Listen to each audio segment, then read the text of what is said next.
I'm going to show you how I did this in After Effects. It's not going to be a step-by-step build of the project, but rather some sort of breakdown. So if you want to, you could recreate it on your own. All right, let's go. I'm not previewing it here because it would take, my computer wouldn't stand it. Let's begin. So this starts with a solid and some turbulent noise in it. This is our displacement map, all right?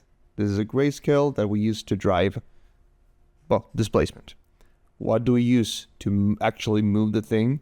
Well, CC will action, and this is what the effect does for us. This is 90% of the way there, that fast. And then we keyframe a bit our turbulent noise, sorry.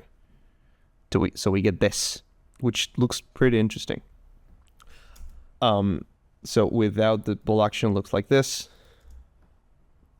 See, there's some evolution in it, and rotation mostly.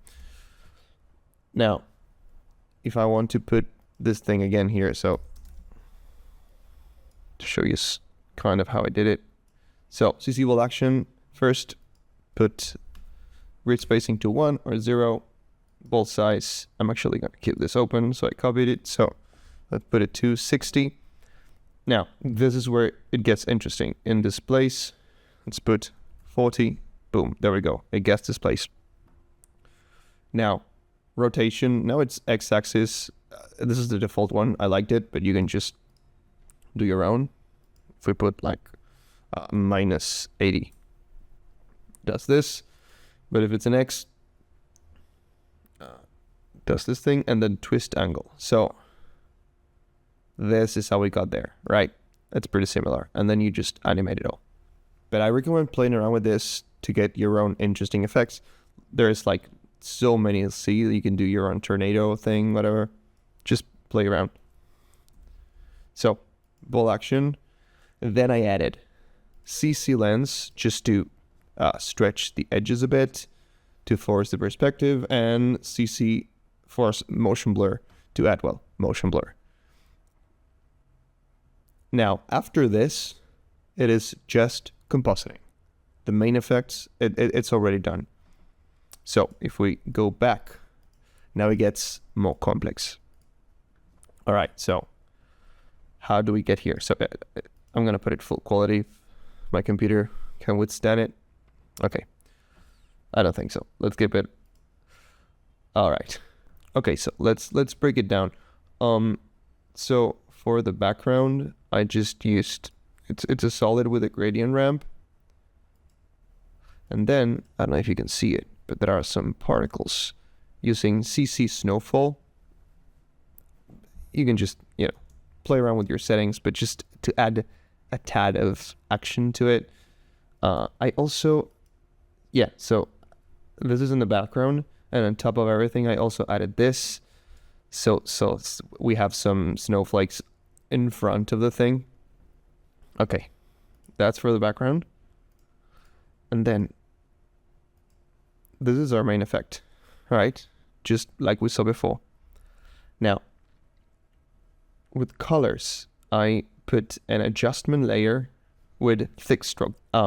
What this does is basically, if I put it into the normal blending mode, it's just some colors looping around. I'm not gonna play it because I'm not gonna preview, but you can imagine. So it goes around the mask.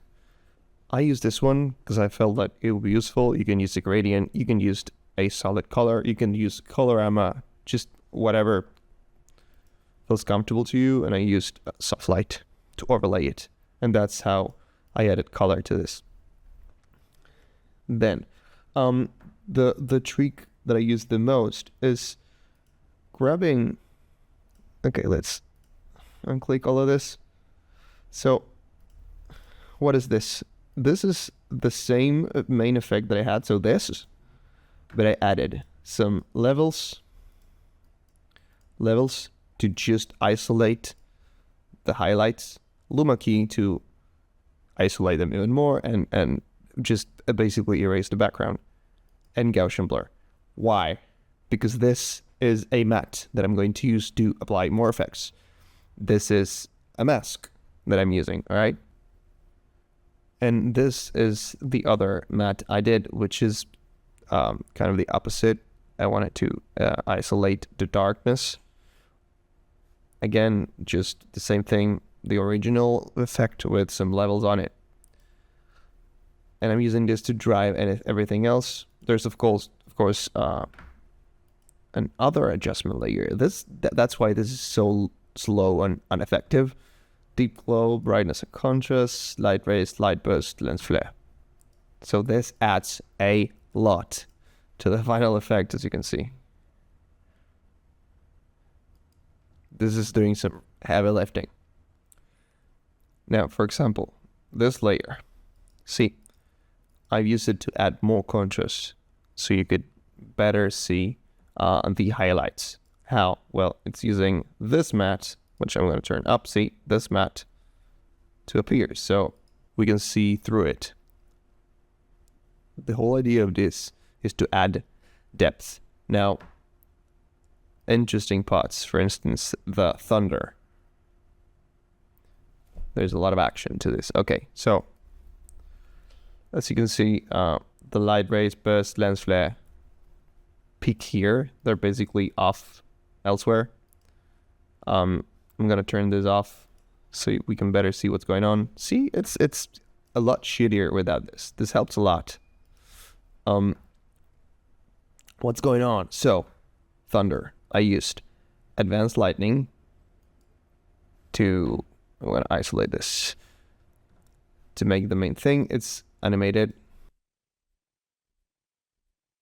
As you can see, it's animated. There's some deep glow too to enhance it. Now, why does it look like this? Because it's using our alpha matte that I showed you before, right? Why? Because I want it to be like sort of under it. See, so whenever the matte is dark, its opacity dampens, lowers. So that's why it looks like it's behind it, right? So that's why it looks like this. I also had a shape layer with a trim path animation because I wanted light to interact with the main effect. So I animated this at the same time as the thunder. So what's happening? I have an adjustment layer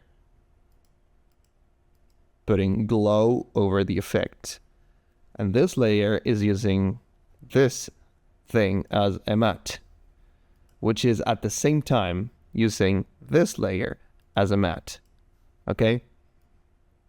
And we get, I'm going to turn this back on, and we get this final effect.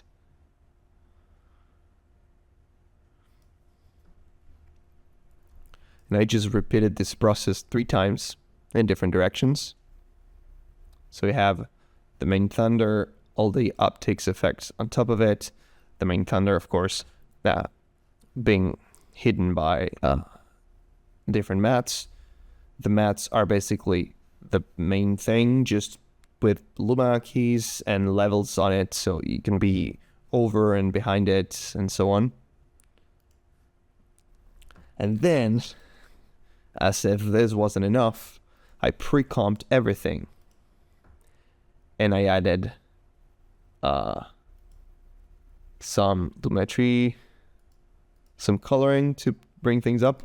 I use, so on sharp mask, I realized I liked it a bit more sharp because so many effects and all the deep glow sort of makes the whole thing very soft.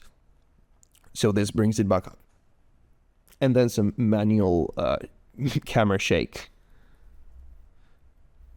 As you can see, I actually tried the wiggle first, the wiggle effect, but I didn't like it. So I did it by hand. And that's how you get to this. I would love to see if you try it, upload it. I don't know, send me a DM, tag me, whatever. I'd love to see it.